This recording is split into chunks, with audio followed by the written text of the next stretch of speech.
Good morning. आज मैं फिर से आपके लिए लेकर आई हूँ एक स्वामी विवेकानंद जी की कहानी। स्वामी विवेकानंद शुरुआत से ही एक तेज छात्र थे, बहुत होशियार थे। इसलिए जब भी वो कुछ बताते तो बाकी के सभी छात्र उन्हें बड़े गौर से सुनते थे। एक दिन अपनी कक्षा में वह अपने मित्रों को कहानी सुना रहे थे और सारे उनके जो मित्र हैं वो कहानी सुन रहे थे।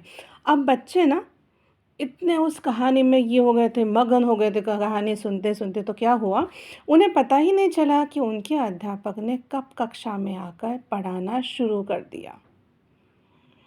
मास्टर साहब ने पढ़ाना ही शुरू किया था कि उन्हें कुछ फुसफुसाने की आवाज़ सुनाई दी। तो उनको समझ में आया कि अरे ये कुछ बच्चे तो बातें कर रहे हैं। तो उन्होंने तेज़ आवाज़ में पूछा, कौन बात कर रहा है? सभी छात्रों ने स्वामी विवेकानंद और उनके दोस्तों की ओर इशारा कर दिया। बस मास्टर जी क्रोधित हो गए और स्वामी जी और उनके साथियों से पाठ के संबंधित प्रश्न करने लगे। अब जो भी उनका पाठ चल रहा था उसके क्वेश्चंस उन्होंने पूछे। अपने सभी सवालों का जवाब पाते ही मास्टर हैरान रह गए और समझ गए कि स्वामी जी का ध्यान उनके पाठ पर था और बाकी के छात्र बातों में लगे हुए थे। देखिए, इस कहानी कौन सुना रहे थे? स्वामी विवेकानंद। जो भी बता रहे थे बच्चे सब सुन रहे थे, उनके वहाँ पे क्लास के बच्चे सारे के सारे।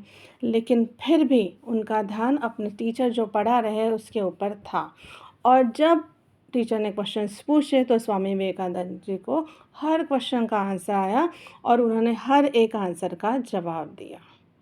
ठीक है, अभी मास्टर जी ने क्या किया, फिर उनके स्वामी विवेकानंद को छोड़कर मास्टर जी ने बाकी के छात्रों को सज़ा के तौर पर बेंच पर खड़े होने के लिए कहा।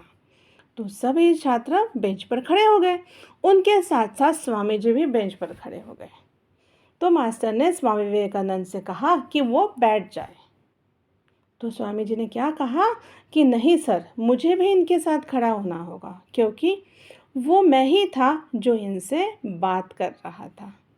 यह बात सुनकर मास्टर और सभी छात्र स्वामी विवेकानंद की सच बोलने की हिम्मत को देखकर बहुत प्रभावित हुए।